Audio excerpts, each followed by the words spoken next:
The gates of Graceland weren't just fancy ironwork for Elvis Presley. They were the first line of defense, a symbol of the peace he craved and the madness he lived in. And behind those gates, inside the hallowed halls of his home, stood his true protectors, the Memphis Mafia. They weren't shadowy figures in suits, though they could be when needed. They were brothers, cousins, childhood friends, and trusted confidants. They were his inner circle, his sounding board, his partners in mischief, and most importantly, his private army. It was a typical afternoon at Graceland. The sun streamed through the stained glass peacocks in the living room, dusting the velvet furniture with shifting patterns of color. Elvis was in the TV room downstairs, laughing as he watched some old cartoon, a half-eaten peanut butter and banana sandwich, on a plate beside him. Lamar Fike, a big man with an even bigger heart, was sprawled on a couch, gently snoring. Joe Esposito, always organized, was on the phone in the office nearby, probably juggling Elvis's schedule or arranging travel. Red West, burly and quiet, was lifting weights in the racquetball court, the rhythmic clang of iron a familiar background sound.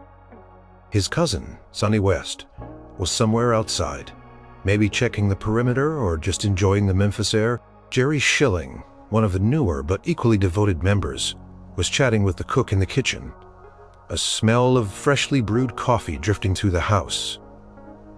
This wasn't just a house. It was a compound. This wasn't just a group of friends. It was a unit.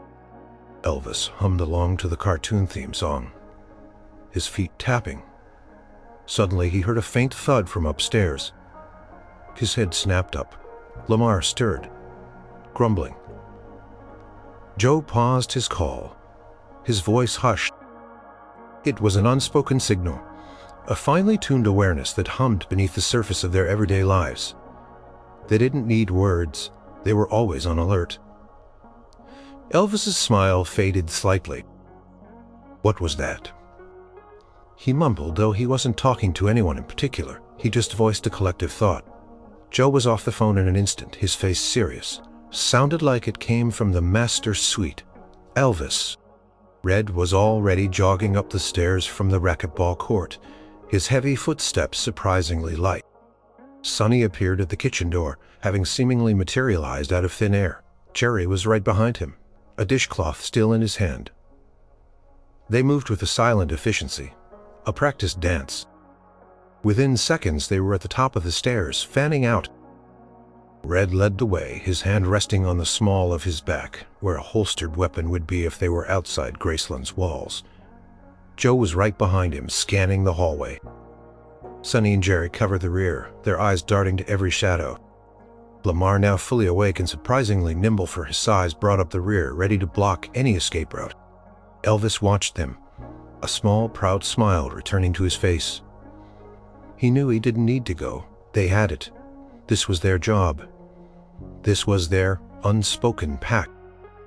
Red pushed open the master bedroom door carefully, revealing nothing. The room was empty. Elvis laughed from downstairs, his voice echoing, "Hey, my sandwiches are sacred." The tension evaporated, replaced by easy camaraderie. They descended the stairs, shaking their heads with amused relief. "See, Elvis," Joe said, a hint of mock exasperation in his voice. "Just the house settling, or a phantom snack attack. Elvis, you're just good at your job, always ready." And they were. This wasn't about violence or aggression. It was about protection, about peace of mind. It was about being ready for anything from a minor noise to a genuine threat. Elvis Presley was the biggest star in the world, and that fame came with a unique set of dangers. He had admirers, yes, but also obsessed fans, swindlers, and people who just wanted a piece of him. His peace, his safety, his sanity, these were things money couldn't buy, but loyalty could protect. They gathered back in the TV room, the crisis averted. Lamar was back to his nap. Joe was returning his call. Red was stretching out on the floor doing sit-ups. Sonny and Jerry were laughing about something in the kitchen. Elvis picked up his sandwich, taking another bite, He knew he was surrounded, not by employees, but by family. A family that had sworn in their own unspoken way to always have his back. This wasn't a business arrangement. This was a bond forged in shared experiences, late-night talks, practical jokes, and a fierce, unwavering devotion to the man they called boss, but thought of as brother. They were the Memphis Mafia, and they were Elvis's private army, ready for anything, even just the wind. It wasn't like Elvis held tryouts for his private army. There were no boot camps or obstacle courses, not in the traditional sense. But the loyalty, the trust, the sheer dedication that formed the backbone of the Memphis Mafia had been built over years brick by shared experience, joke, and crisis. It started small back in the early days when Elvis was just a rising star. Before Elvis Presley became a global phenomenon, Red West had been one of the first. He and Elvis had gone to high school together, bonding over shared dreams and the struggles of growing up in Tupelo and in Memphis. Red was tough, physically strong, and fiercely loyal. When Elvis started getting famous, the crowds grew, and so did the need for someone to keep things orderly. Red naturally stepped up. He became the first true guard, though he'd probably scoff at the formal title. He was just doing what a friend did, looking out for his buddy Sonny West, Red's cousin, joined soon after. He had a similar build, a quiet demeanor that belied a quick wit and the same protective instinct. Then came Joe Esposito, a smart, organized guy Elvis met in the army. Joe wasn't a brawler. He was a planner. He saw the chaos that surrounded Elvis and understood the need for structure, for a team that could manage not just security but logistics, travel, and the sheer volume of demands on Elvis's time. He became the unofficial commander, the one who kept the wheels turning smoothly. Lamar Fike had been around even earlier, a Memphis fixture full of stories and laughter, always ready with a quip or a comforting presence. He was the heavy, not just in size, but in his unwavering emotional support. Jerry Schilling, younger, but just as dedicated, joined, a bit later drawn into the whirlwind by his respect and admiration for Elvis. Each member brought something unique to the army. It was never a job, not really, Joe would often say, leaning back in his office chair at Graceland, a half smile on his face. It was life. His life, our life, all tangled up together and protecting him. That was just part of it, like breathing. Their training was on the job, learning from each other, adapting to every new challenge. They learned to read crowds, to spot trouble before it escalated, to navigate obsessive fans, demanding managers, and the relentless media. They learned how to discreetly clear a path, how to shield Elvis from prying eyes, and how to create a bubble of calm around him, even in the middle of a screaming mob.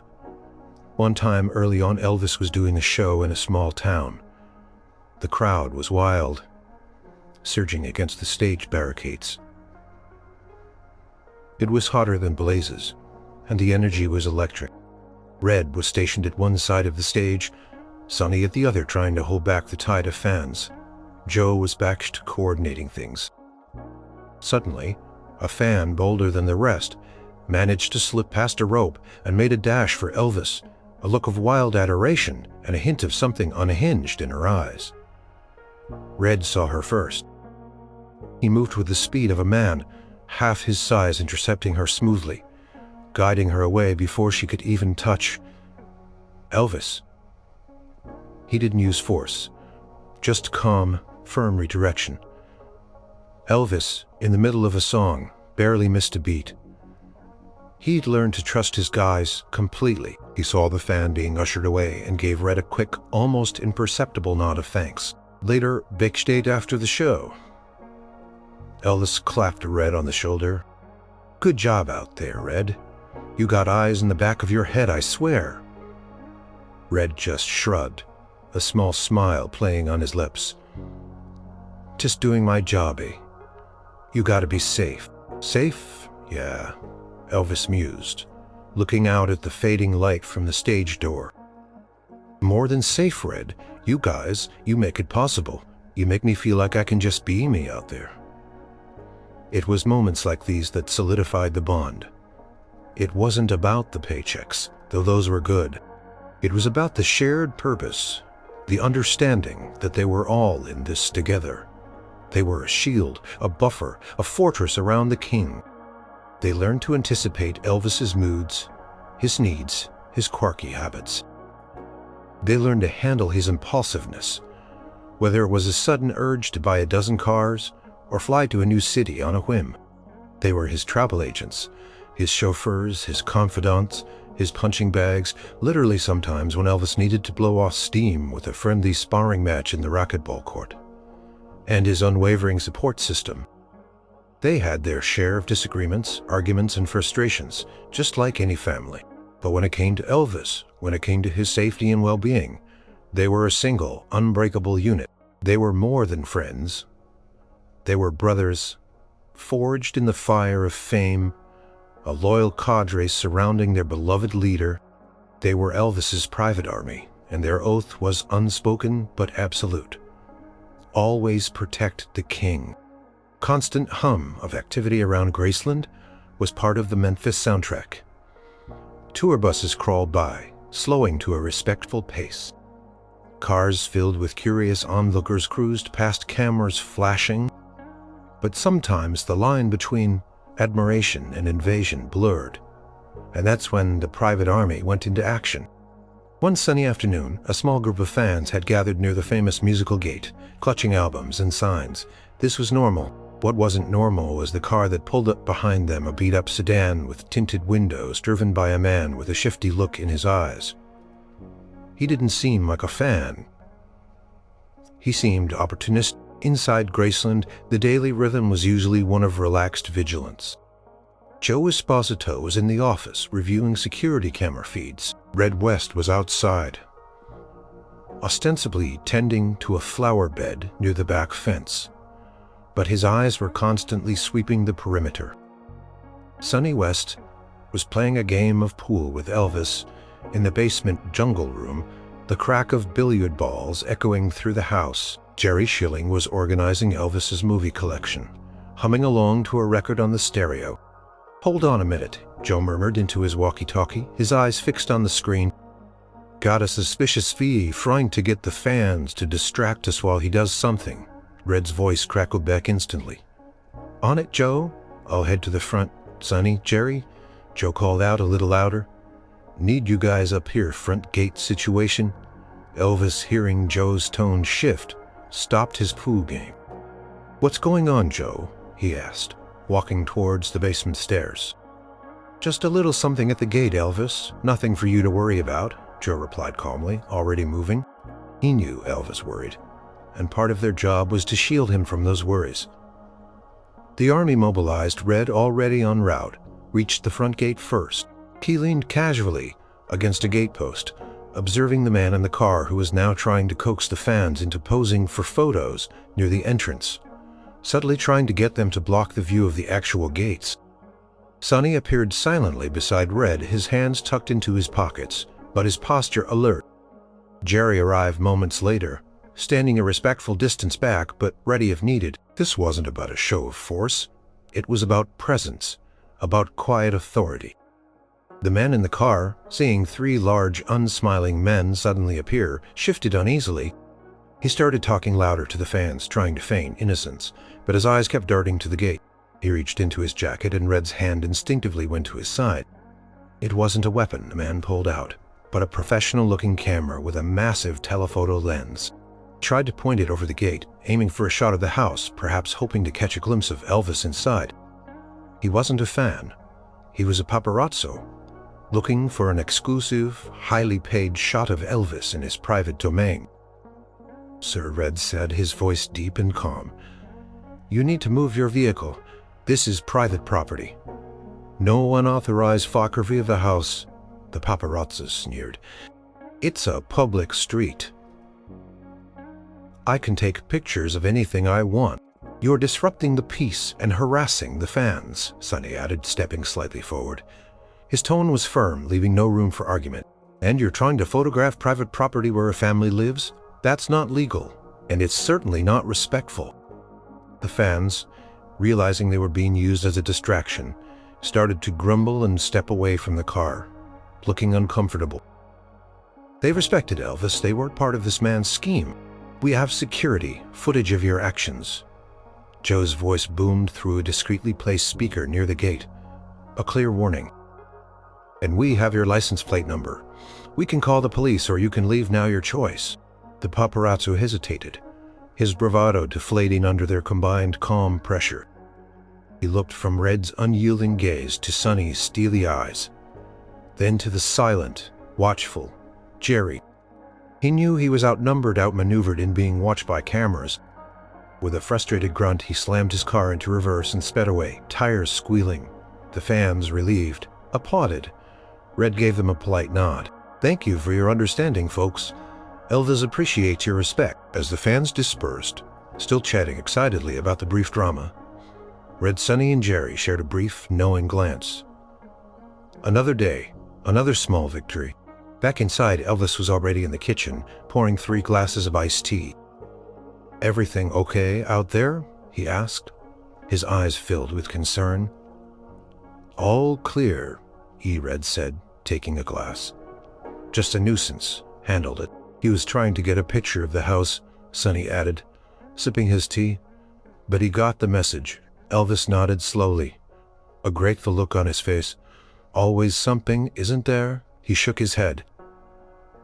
"I don't know what I'd do without you guys. Seriously," Joe, who had just come in, put a hand on Elvis's shoulder. "You don't have to, That's what we're here for. To make sure you've got your piece." And that was the core of it. Their army wasn't about grand battles. It was about these smaller daily skirmishes against the intrusions of fame, ensuring that Graceland remained a sanctuary, and Elvis could live his life with a semblance of normalcy and safety, all thanks to the unwavering vigilance of his loyal protectors.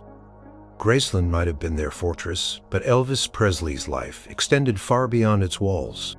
There were concerts, movie sets, recording studios, and public appearances, each a new battlefield, where the Memphis Mafia had to operate with precision and unwavering focus. The challenges multiplied exponentially when Elvis stepped into the public eye. One particular night stood out. A massive concert in a packed arena, a sea of screaming fans stretching as far as the eye could see. The energy was electric, almost tangible, and with it came the heightened risk. Elvis was backstaged, pacing the familiar pre-show jitters bubbling beneath his calm exterior. Joe Esposito was a whirlwind of activity, checking security passes, coordinating with venue staff, and making sure every detail was in place, from the stage setup to the escape routes. Red and Sonny West were already positioned near the stage, their eyes scanning the crowd, identifying potential trouble spots, their powerful frames acting as human barricades. Jerry Schilling was with Elvis, offering calm reassurance, making sure he had everything he needed. Lamar Fike was stationed near the dressing room, a jovial presence but ready to spring into action if any unauthorized person got too close. 5 minutes, Joe called out, poking his head into Elvis's dressing room. Elvis nodded, took a deep breath, and gave Jerry a small smile. "All right, let's do this." The roar of the crowd intensified as Elvis strode onto the stage, the spotlight finding him instantly. He plunged into his first song, the energy exploding, fans surging forward. This was where the army truly earned their stripes. Red and Sonny were like silent sentinels, their bodies subtly shifting to anticipate surges in the crowd, ensuring no one could get close enough to overwhelm the stage.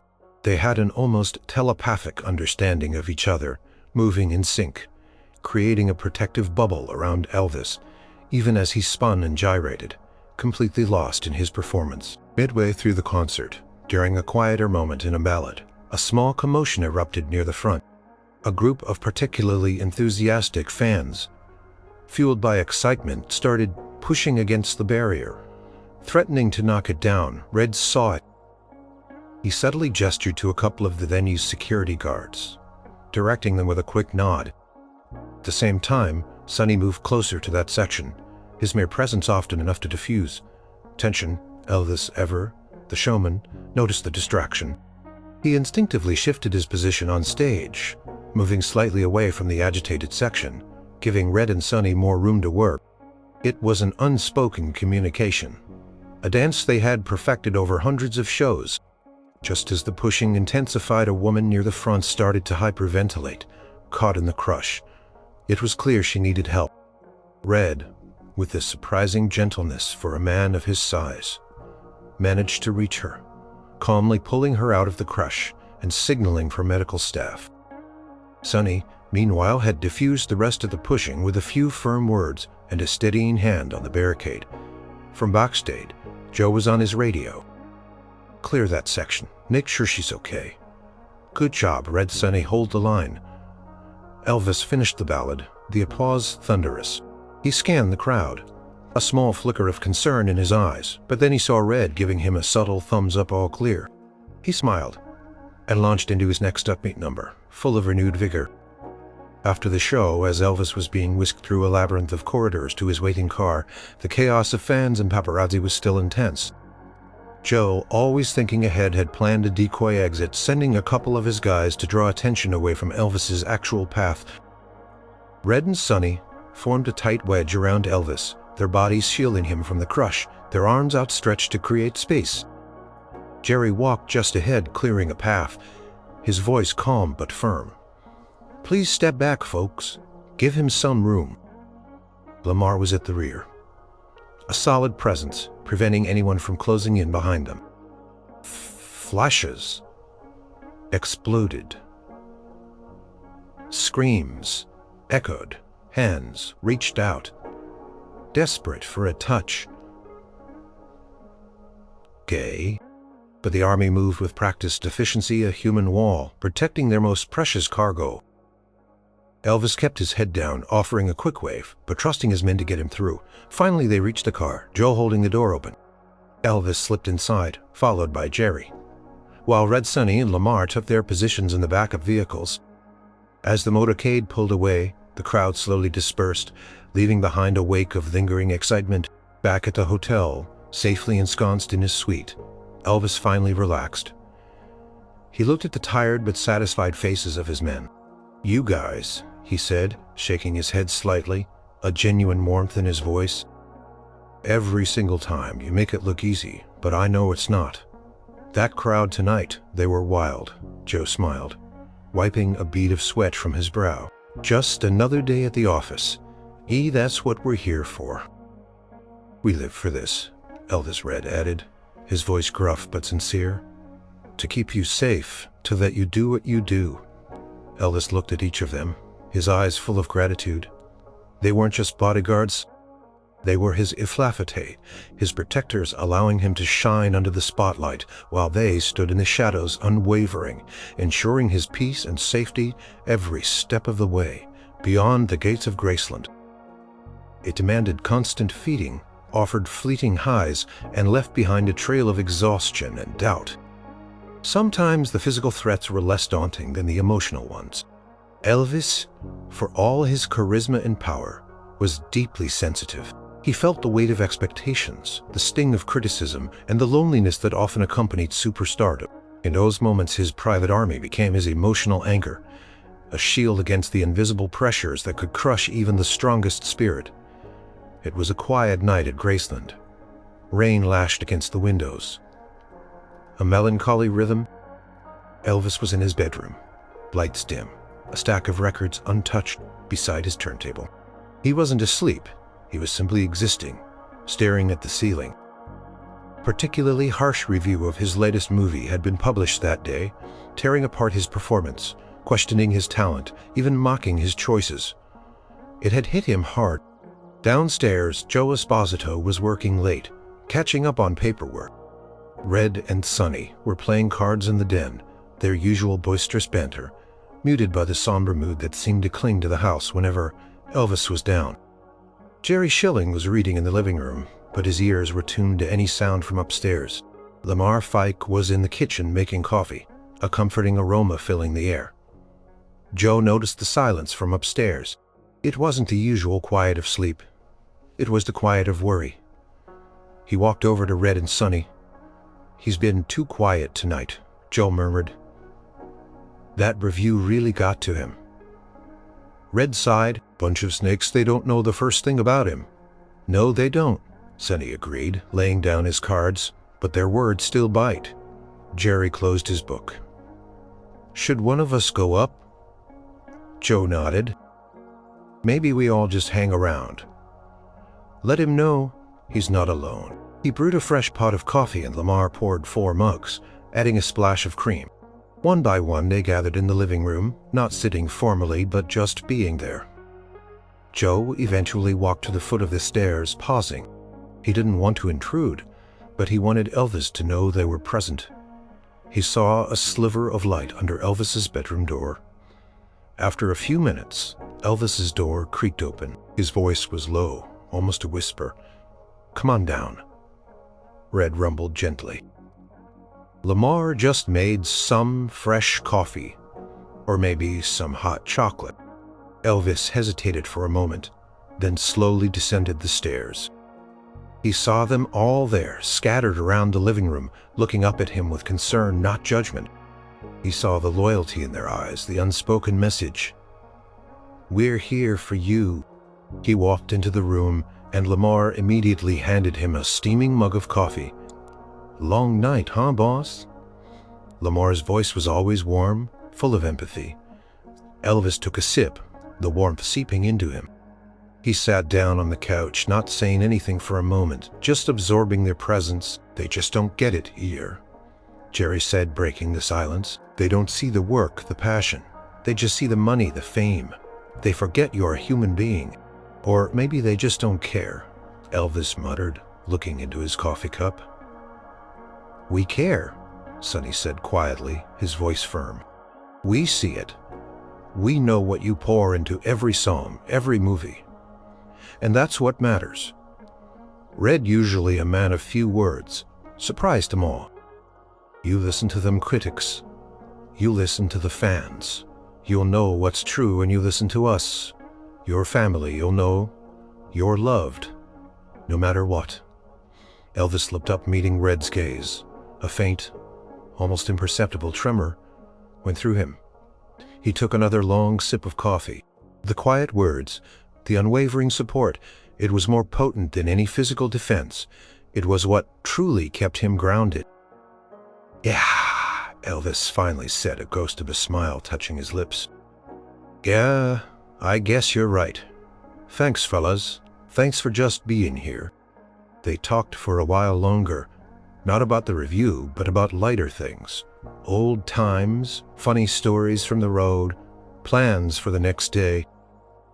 The rain outside continued, but inside Graceland, the storm in Elvis's heart began to calm. He wasn't just a global superstar surrounded by bodyguards. He was a man surrounded by brothers who understood him, who loved him, and who protected his spirit as fiercely as they protected his body. They were his anchor in the turbulent sea of fame, and he knew with a certainty that warmed him from the inside out that he would never truly be alone. The small, everyday challenges, the paparazzi, the overly zealous fans, the occasional scam artist, were easily handled by the Memphis Mafia. They were like minor skirmishes. But sometimes a shadow, much larger, more insidious, began to loom. This wasn't about a physical threat to Elvis's person, but a threat to his peace of mind, his reputation, and ultimately his future. It started subtly, unsettling phone calls, often anonymous, strange veiled threats hinting at past secrets or concocted scandals. Letters filled with accusations and demands for money, addressed not to Elvis directly, but to his closest associates, implying they knew things about the king that could ruin him. Joe Spizzotti was the first to notice the pattern. His desk was usually a hub of cheerful chaos, but lately a folder marked concerning had grown thicker. He'd meticulously logged every odd call, every suspicious letter, every unusual inquiry from seemingly innocuous sources. "Elvis, we need to talk," Joe said one afternoon, finding Elvis in the TV room. Red and Sonny were nearby polishing some of Elvis's police badges he'd collected. Jerry and Lamar were discussing plans for a new swimming pool. Elvis looked up, sensing the seriousness in Joe's voice. "What is it, Joe? The Colonel giving you a hard time again?" Joe shook his head. "No, this is different. It's calculated. We've been getting some strange messages.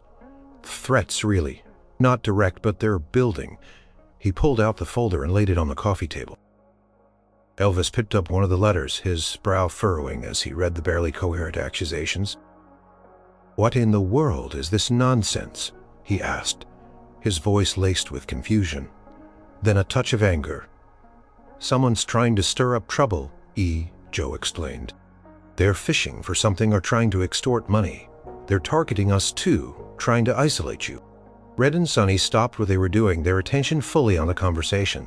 Jerry and Lamar drifted closer, sensing the shift in atmosphere. "Who would do this?" Sonny asked, his voice low. "Some jilted old flame? A disgruntled former employee? Could be anyone from a fanatic to someone with a grudge," Red mused, his eyes narrowing. "Or someone just looking for a prey day." The letters continued to arrive, becoming more direct, more menacing. They threatened to expose truths about Elvis's private life, to spread rumors that could tarnish his image, to orchestrate public embarrassments. It wasn't just idle chatter. There was a coordinated feel to it, a clear intent to cause maximum damage. One evening, a journalist known for his sensationalist articles called Graceland, asking for a comment on a completely fabricated scandal. "I don't even know who I'm fighting, it's like a ghost." "That's exactly what they want, Joe replied. "They want you confused, vulnerable, but we're not going to let that happen." The Memphis Mafia, usually a reactive force, now had to become proactive. This wasn't about physical protection. It was about intelligence, investigation, and strategic defense. Their roles shifted. Joe became the lead investigator, sifting through clues. Red and Sonny, usually. The muscle became the discreet eyes and ears, quietly making inquiries, observing. Jerry used his charm and connections to gather information from various sources. Lamar, with his wide network of friends in Memphis, tapped into the local grapevine. "We need to find out who's behind this," Elvis declared, his resolve hardening. "And we need to shut them down.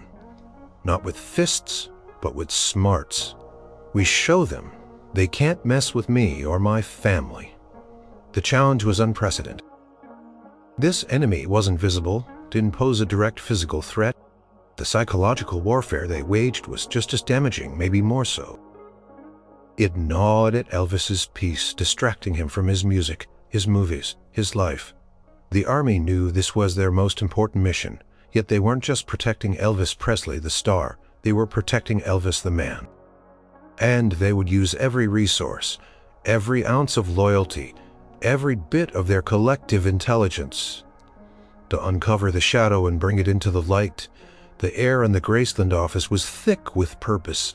This wasn't a casual gathering of friends anymore. It was a war council. Maps of Memphis notes on various individuals and printouts of the troubling letters were spread across Joe Esposito's large desk. Elvis sat at the head, listening intently, his usual lightheartedness replaced by a serious, focused intensity. "Okay, let's go over what we know," Joe began, tapping a pen against a notepad. "The threats are escalating. They're trying to plant false stories with the press. They're sending veiled warnings to people close to Elvis. It feels like a coordinated attack designed to depolarize him." Red West, leaning back in his chair, arms crossed, grumbled. "I say we find this snake and teach him a lesson he won't forget." His fists clenched, betraying his frustration. "Hold on, Red," Elvis said, holding up a hand. "Joe's right. We're not doing anything rash. This isn't about muscle. This is about outsmarting them. We need a plan. Sonny West, ever. The quiet observer pointed to a name on a suspect list. What about this guy, Marvin the Weasel Jenkins? I heard he used to be a low-level hustler, knew some unsavory types, and he recently got out of jail. Jenkins, Joe mused, making a note. He's been on our radar for petty stuff, but nothing this organized. He's got a mouth, though, Lamar Fike added, munching on a pretzel. He loves to brag if he's involved, he'll slip up eventually. Jerry Schilling spoke up. I've been talking to a few people in the music scene. Word on the street is someone's been asking questions about Elvis's past, trying to dig up dirt. Not just the usual fan stuff, but digging for something scandalous. A freelance writer goes by the name of The Ghost, Jerry explained. He's got a reputation for tearing people down, but he's also known for being hired by others to do their dirty work. He's careful, but he leaves a trail. Joe snapped his fingers. That's it. Jenkins is probably a mouthpiece, a distraction. The ghost is the real problem, or at least the one doing the digging. But who hired him? The room fell silent as they pondered this. Who had the motive, the resources, and the malicious intent to orchestrate such a campaign against Elvis? They went through every past acquaintance, every disgruntled business partner, every rival. Finally, Joe pointed to another name on his list. What about Wally's former manager, before Colonel Parker? Wally lost a lot of money when Elvis left him. He swore he'd get even one day. Elvis stiffened, a bitter, calculating man who felt cheated out of his share of Elvis's success. He's got the motive, Red agreed, a grim look on his face, and he's always been sneaky. He'd want to hurt Elvis where it counts his reputation, his connection with the fans, Sonny added. So the plan, Joe said, taking charge, is to prove that Thompson is behind the ghost and that Jenkins is just his foot soldier. We can't just accuse. We need evidence. Elvis, your part is to stay calm, Joe said, looking directly at the king. Keep doing what you do best. Don't let this distract you. We'll handle it. You trust us? Elvis looked at the faces around the table. His friends, his family, his dedicated protectors. He saw determination, loyalty, and a fierce love that transcended their roles. More than anyone, Elvis replied, his voice firm. Now let's go get these snakes. The strategy session concluded. The army had their orders. They dispersed, each member knowing their role, ready to execute the plan. This was no longer just about defending a perimeter. It was about launching an offensive, a precise, calculated strike to protect their king from a hidden enemy. The battle for Elvis's peace had truly begun.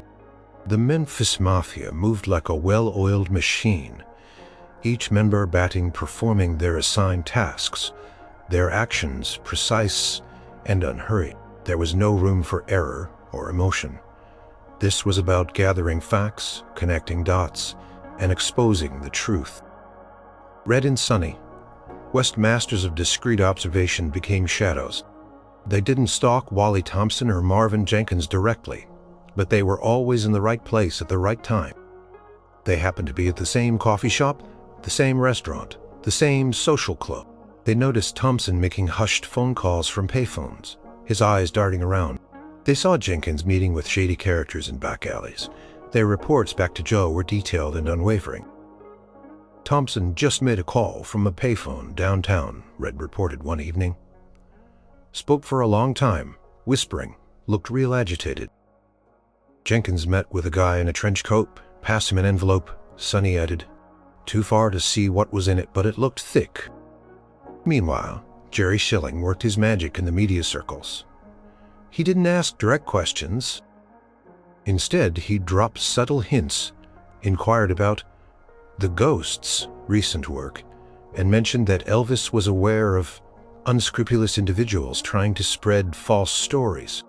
The whispers started, and soon word got back to Jerry that the Ghost had suddenly come into a significant sum of money, and his current project was a deep dive into Elvis's early life, specifically focusing on any alleged missteps.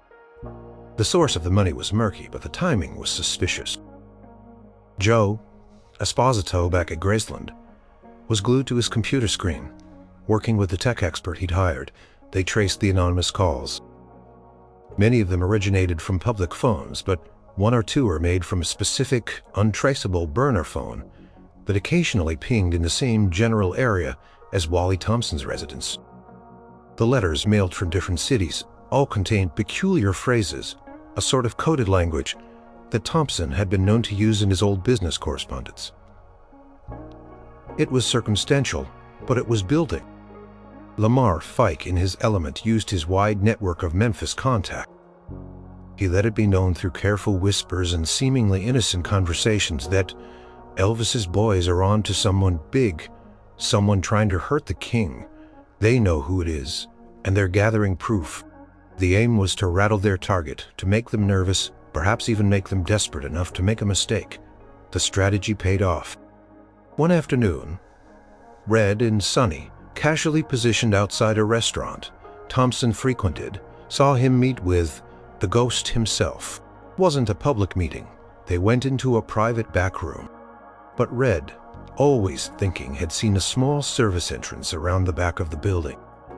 "Sonny, you keep an eye on the front," Red whispered into his earpiece.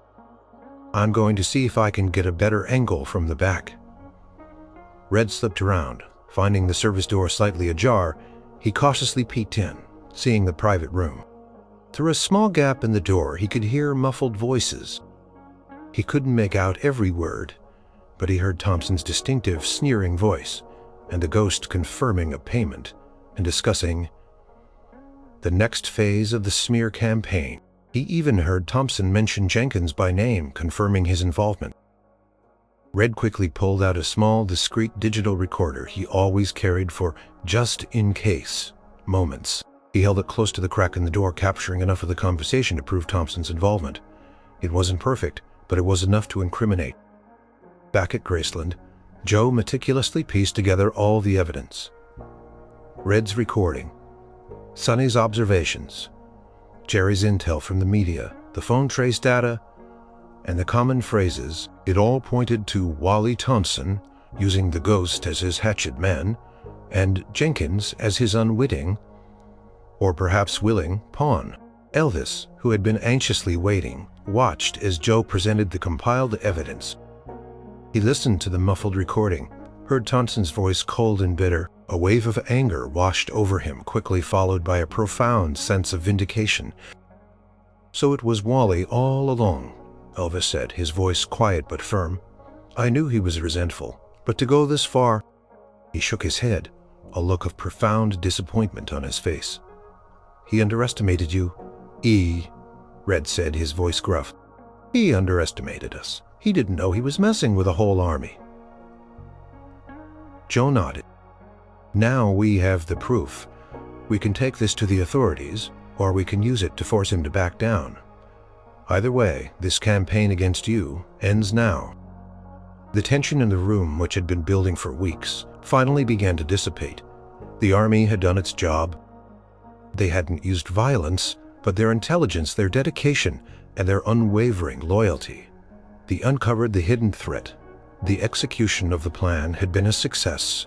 Now, for the final confrontation, the evidence against Wally Thompson. Armed with the recording, the compiled intelligence, and the threat of legal action, Joe Esposito, accompanied by Red and Sonny, paid a visit to Thompson's lawyer. No dramatic showdown. The facts spoke for themselves.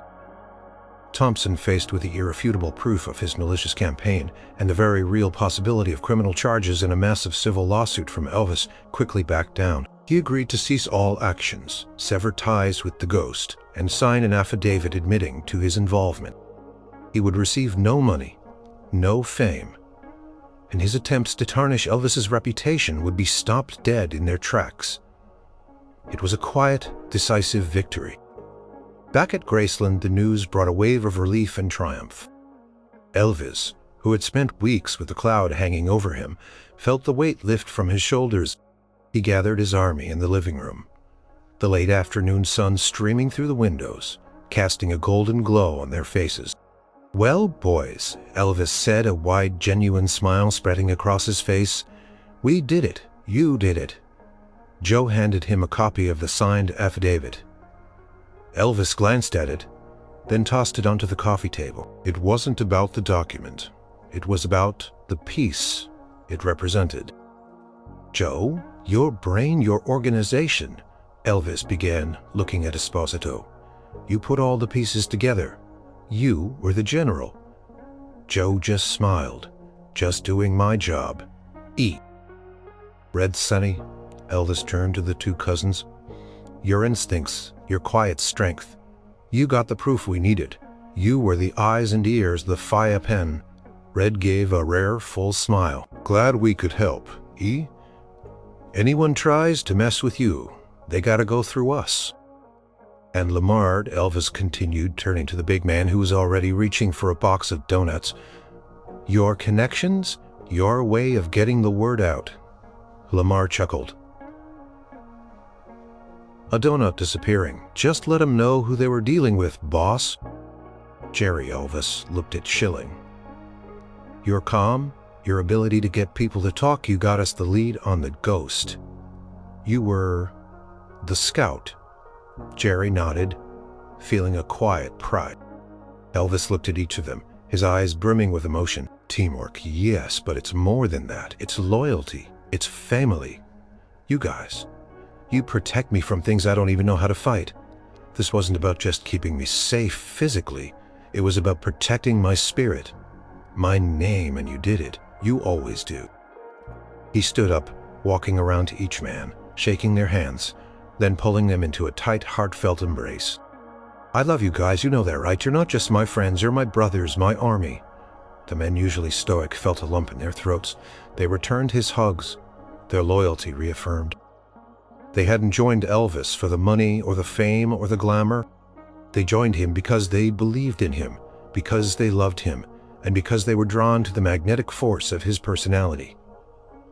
And they stayed because they were family.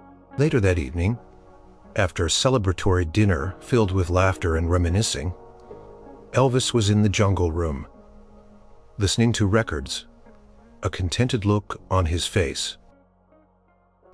Joe sat nearby, reading a book game of pool. Lamar was still eating. Jerry was quietly watching Elvis, marveling at the simple peace that had returned to his friend.